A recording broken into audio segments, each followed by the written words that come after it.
Sebelum melanjutkan, jangan lupa subscribe dulu, terima kasih. Bab 131 Makam Kaisar. Keluarga Qing. Jadi provinsi Asure berasal dari keluarga Qing ini? Tanya Chu Feng. Benar sekali. Nama 9 provinsi diambil dari nama 9 keluarga pembudidaya bela diri.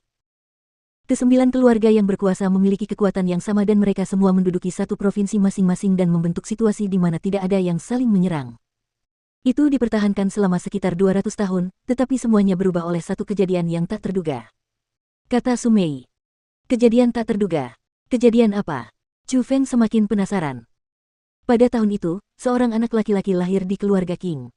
Pada hari kelahiran anak laki-laki itu, cahaya keemasan dan berwarna-warni menyelimuti seluruh langit.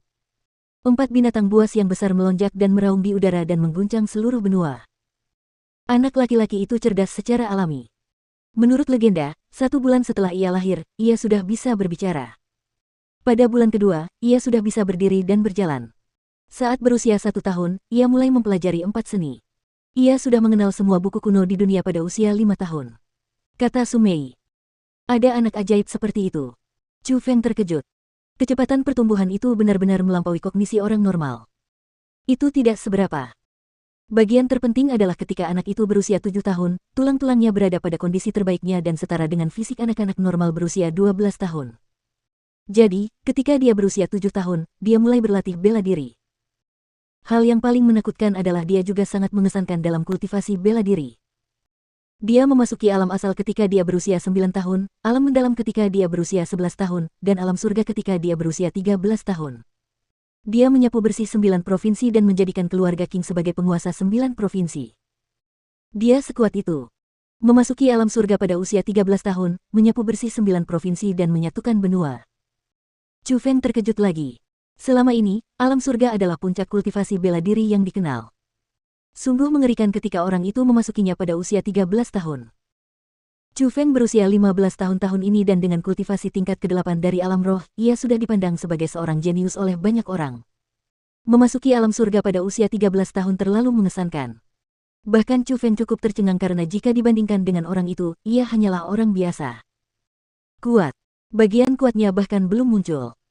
Saat berusia 15 tahun, dia memasuki dunia kultivasi bela diri yang sama sekali baru. Dunia kultivasi bela diri yang benar-benar baru. Dia memiliki kekuatan yang seperti kedatangan seorang penguasa dunia dan kekuatan yang dapat memindahkan gunung dan memenuhi lautan. Dengan lambaian tangannya, dia dapat menghancurkan kota manapun dan dia dapat membantai makhluk hidup seperti menginjak semut. Dia adalah penguasa dunia yang sebenarnya dan dia mengatur nasib semua orang.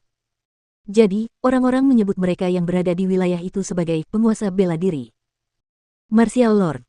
Jadi setelah alam surga, masih ada alam Martial Lord. Chu Feng cukup tercengang dan dia tidak bisa menahan diri untuk bertanya, siapa nama orang itu? Namanya Qing Xuantian, jawab Su Mei. Qing Xuantian. Chu Feng sangat mengingat nama itu karena dia harus mengingat karakter seperti itu. Seorang jenius sejati. Orang yang benar-benar berpengaruh. Qing Xuantian adalah orang terkuat yang muncul di benua 9 provinsi. Namun, karena kejadian itu sudah lama sekali dan banyak perubahan terjadi di 9 provinsi, sangat sedikit orang yang mengetahuinya sekarang. Namun, yang paling aneh adalah bahwa tepat setelah Qing Xuantian menjadi Martial Lord, dia tiba-tiba menghilang. Ada banyak pemikiran tentang mengapa dia menghilang. Beberapa orang mengatakan dia pergi karena benua 9 provinsi tidak dapat menampungnya lagi.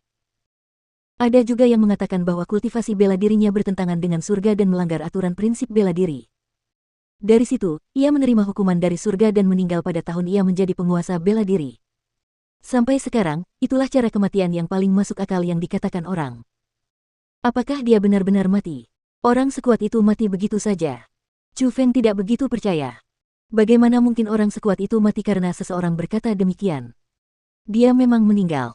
Menurut legenda, dia tahu bahwa dia tidak punya banyak waktu lagi, jadi sebelum meninggal, dia membuat makam untuk dirinya sendiri.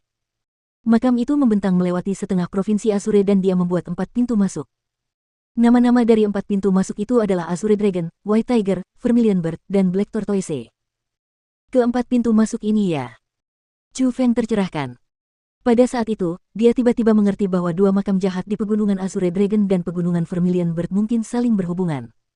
Namun, ada 2 tempat lagi. Itu berarti ada 2 makam jahat lagi di provinsi Azure. Benar sekali. Salah satu pintu masuknya ada di pegunungan Vermilion Bird di kota Vermilion Bird. Selain itu, ada juga pegunungan Azure Dragon milik sekolah Azure Dragon, pegunungan White Tiger milik Villa White Tiger, dan pegunungan Black Tortoise milik kota Black Tortoise. Keluarga Gongluyun adalah penguasa kota Black Tortoise saat ini. Su Mei menjelaskan. Itu berarti Gongluyun dan kalian berdua pergi ke sekolah naga biru untuk makam King Xuantian. Makam King Xuantian memiliki banyak lapisan mekanisme dan itu bukanlah sesuatu yang dapat kita buka. Namun, keluarga suku selalu merasa bahwa alasan mengapa pendiri naga biru dapat menjadi orang nomor satu di benua ini 1000 tahun yang lalu adalah karena ia telah membuka makam King Xuantian dan memperoleh beberapa manfaat darinya. Ketika dia meninggalkan gunung, dia dikenal sebagai pendiri naga biru. Setelah berhasil dalam kultivasi bela dirinya, dia mendirikan sekolah naga biru di pegunungan naga biru. Itu mungkin merupakan bentuk rasa terima kasih kepada King Xuantian. Meskipun sekolah Azure Dragon mengalami kemunduran yang cukup besar, itu karena teknik absolut yang digunakan oleh pendiri Azure Dragon tahun itu tidak diwariskan. Namun, sangat mungkin teknik itu masih ada di dalam sekolah Azure Dragon. Inilah alasan mengapa aku dan adikku masuk ke sekolah naga biru.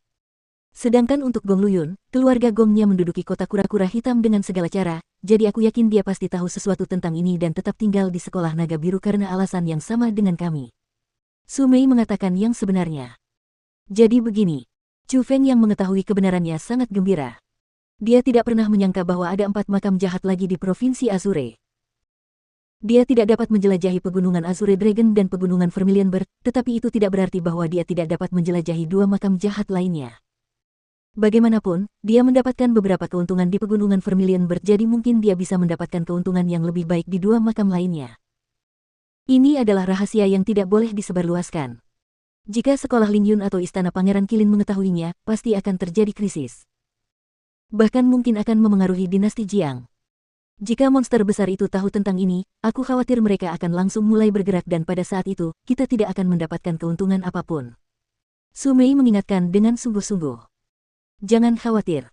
Aku tidak akan memberitahu siapapun tentang ini. Chu Feng mengangkat tangannya untuk berjanji lalu terkekeh dan berkata, di sisi lain, kamu benar-benar jatuh hati padaku karena memberitahuku rahasia seperti ini, kan? Dasar. Tidak tahu malu. Siapa yang mau denganmu? Setelah Chu Feng mengatakan itu, wajah mungil Su Mei langsung memerah dan bahkan lehernya yang putih dan lembut pun memerah.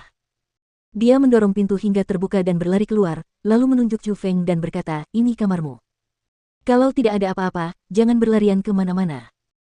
Hehe, gadis ini benar-benar suka memiliki wajah merah. Melihat punggung Su Mei yang menjauh, Chu Feng terkekeh dan berkata, dasar bodoh. Kau benar-benar beruntung kali ini. Tepat pada saat itu, suara Egi yang menyenangkan terdengar dan dia bisa mendengar bahwa dia sangat gembira. Aku tahu. Masih ada 2 makam jahat lagi yang harus dijelajahi, kan? Chu Feng tersenyum. Kau tidak tahu apa-apa. Bagaimana bisa makam jahat sebesar itu bisa menembus setengah provinsi Azure?